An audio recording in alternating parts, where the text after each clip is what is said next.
My name is Jeremy Walton, and this is why you need to replace your audio. Let's go! Baseball is back, and I went to my first Dodger game of the year.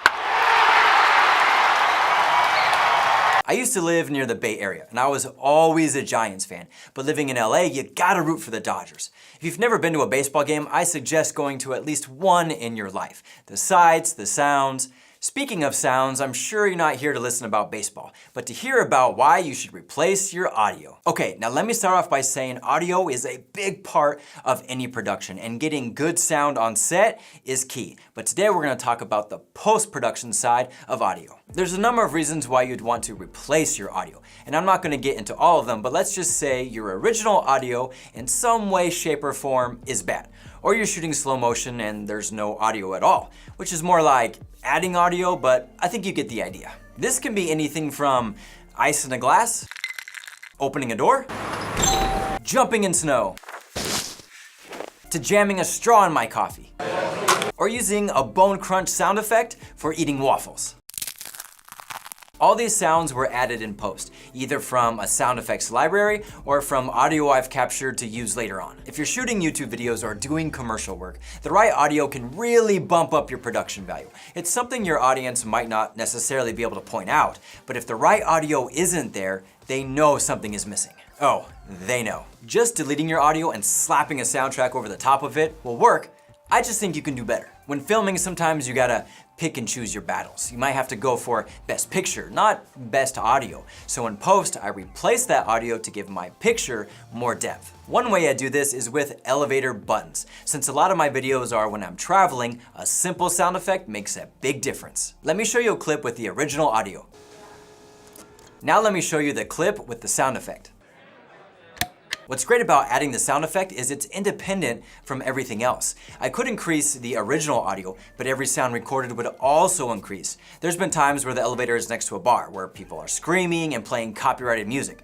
That's no good. Delete that, throw in some bar atmosphere in the background, then adjust your button sound effect to the right level that makes it stand out. If you don't have those sound effects, I'm sure there's a computer keyboard in front of you right now. Set up your mic, hit a button, and there you go. You saved some money and you increased your sound effects library by one. One sequence I did spend a little more time on was when I was at the grocery store. I didn't have my external mic attached because, as I've mentioned in other videos, in LA, good luck trying to film in any store. Security is on top of that, so I had to be discreet and film quickly. Let me show you the original sequence.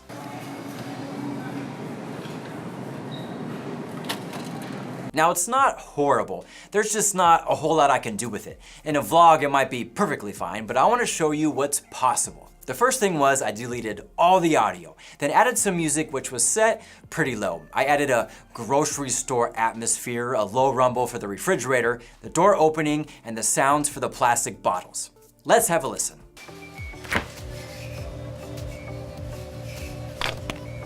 What can I say? It's just better, and I have way more control over everything. So keep that in mind when you're filming. Another example I want to walk you through is a B-roll sequence I did when I was out in Atlanta.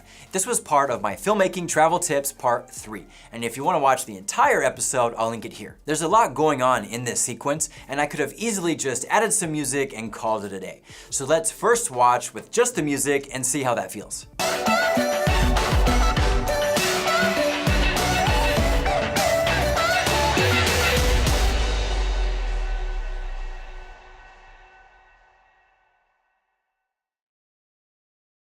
Again, nothing horrible about it, but let's watch it again with a much more full, active environment. Remember, everything you hear was added in post.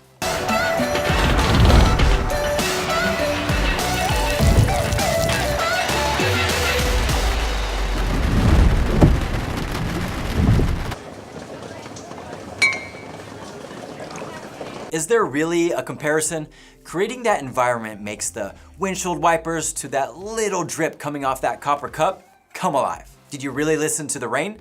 Watch it again and see if you could tell a difference between the rain outside hitting the ground compared to the rain inside the car. There's a difference, and that difference can really make your video stand out. One tip I want to go over is speed duration. I use it on the windshield wipers. A lot of the sound effects you use won't line up to what's happening on screen. They'll be off a few frames, which is a little jarring. If you get lucky and it works, cool. If not, I suggest messing with the speed duration. If you do any kind of speed ramping, then you know you can adjust a clip by a percentage to either speed it up or slow it down.